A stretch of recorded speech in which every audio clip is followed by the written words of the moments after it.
So let's kick this off. So first we have, I'd like to introduce Joe Kepley. He's one of the founders here at Blend, and he's also our CTO.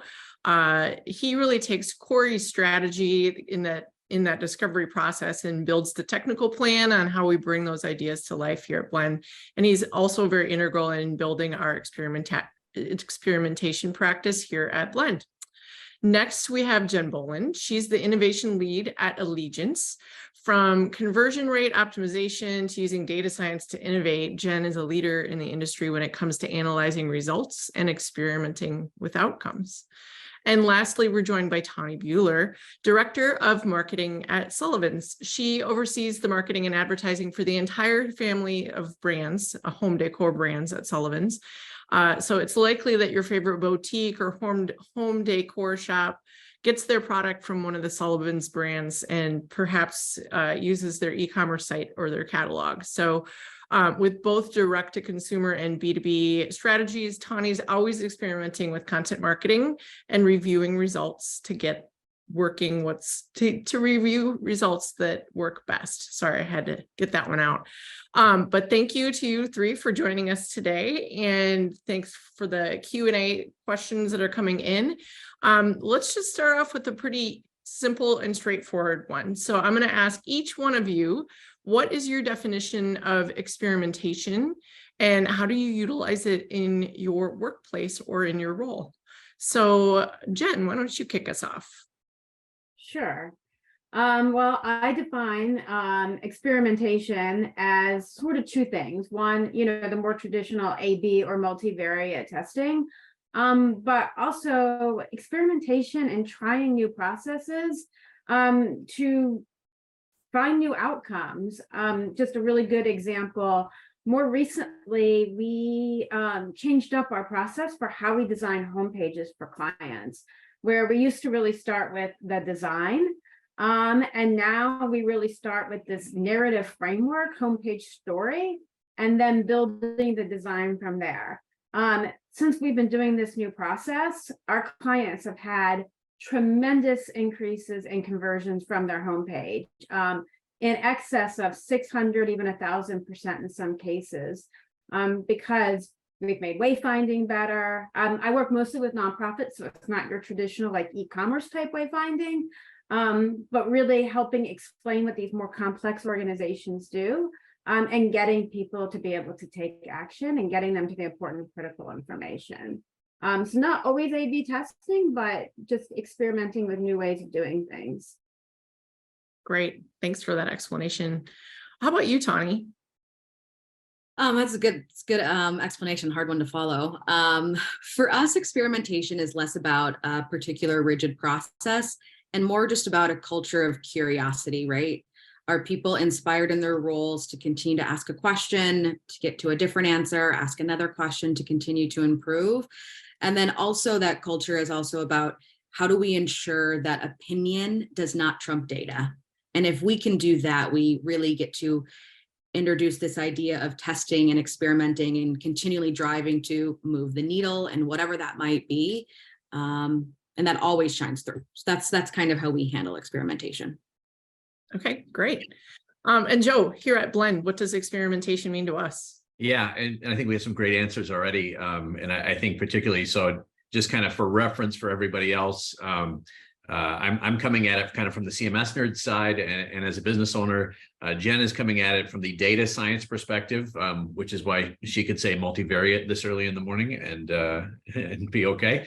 And Tawni's coming at it really from the marketing side of using the tools and really seeing that work. And I think for me, what I'll add to that is that the theme we've seen all morning, both from Dean's talk and from what Corey and Bob were talking about, is really that a lot of work goes into content production. A lot of work goes into what we're putting on the website. Add on to the top of that the fact that we're using some sophisticated and sometimes, frankly, very expensive tools to do the job to provide those unique experiences.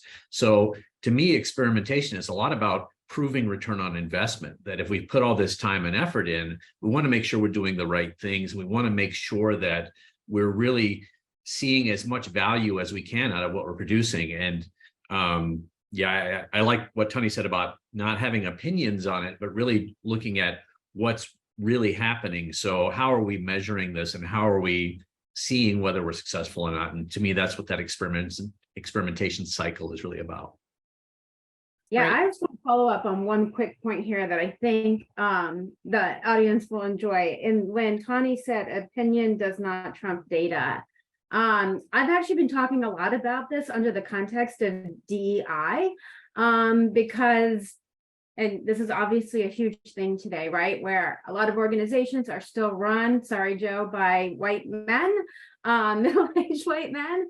And so when we start to infuse more data and bring in more ideas, we start to bring in more diversity. And I think that is really good for everybody, and experimentation definitely helps with that. So just another really good reason to be thinking about using data and experimentation in your practice. Well, and I can even just jump in to give a little bit more clarity, because I know it sounds like such an eloquent phrase, but really it comes from fails, right?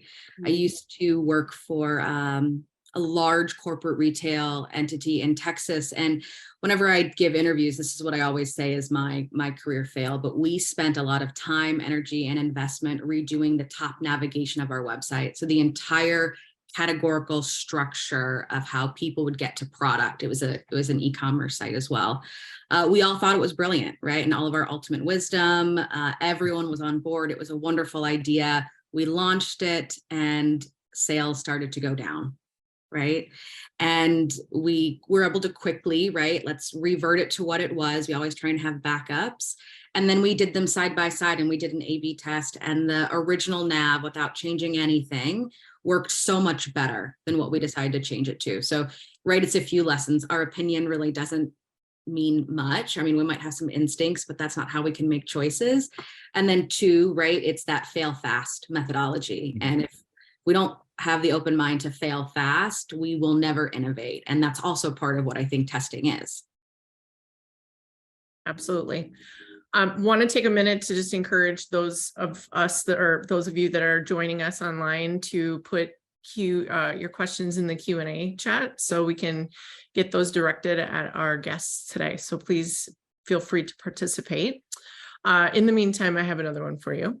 So tell us about onboarding an experimentation practice into your internal processes. What were the biggest barriers of really taking this next step?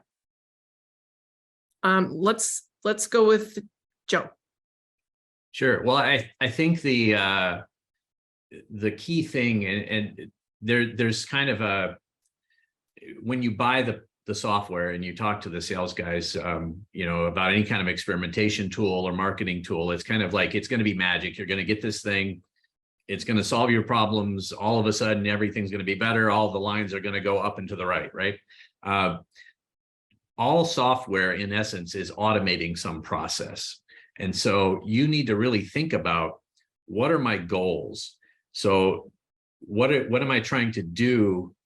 So what on my website, I think for Tawni with an e-commerce site is very clear, because, you're trying to get people to buy things. There are very hard numbers attached to those things. So a lot of times these tools are talked about in the context of e-commerce, because number one, we all understand it. Amazon's a great example. And number 2, they really are very effective for that. But the key thing is they're also very effective for kind of more what I call soft content. And like Jen said, in the association space, it's a little different.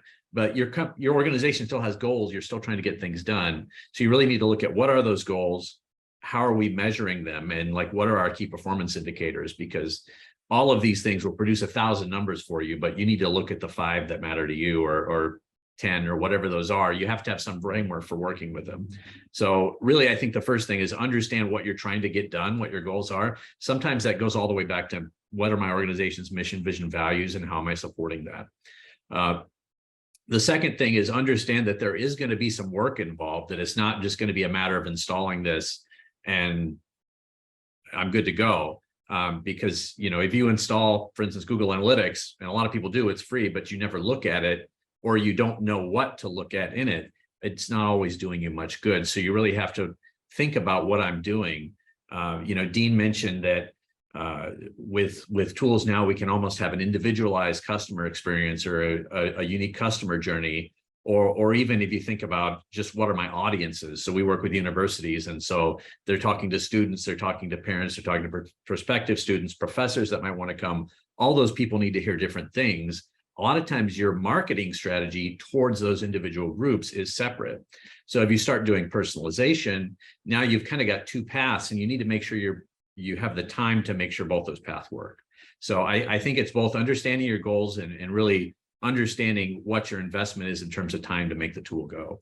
Tawni, I'll throw it to you, because I think of the three of us, you probably have the most direct look at this because you've done it.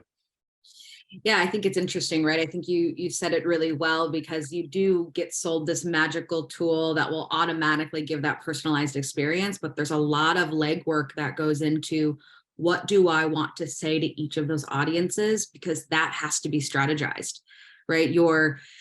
Your effort went from one message for everyone to 5 to 6, and you have to make sure that those are also hitting that goal. Are you sending them to a different page? We can use the university example, right? Alumni need something different from a prospective student. All of those content hierarchies now have to be built out. It sounds like a lot. I will say some of the barriers for us is just if we find ourselves in a reactional mode, right? Where we don't have a roadmap or a strategy, time will become an issue. And then all of a sudden we're putting something out there just to check the box, but we're not doing it in the best way we can. So part of that is you have to be proactive, and you have to know why you're going after each of those segments. Because if you know why you're doing it, that message will come more freely. And then that's where you start to use experimentation to build capacity. At the end of the day, that's what it does for us. It builds capacity on the team so that we can get to a conversion faster and more efficiently. But again, if you're not proactive with it and you're segmenting just to segment, but you're not quite sure why you're talking to those segments in the way you are, you'll spin your wheels a little bit.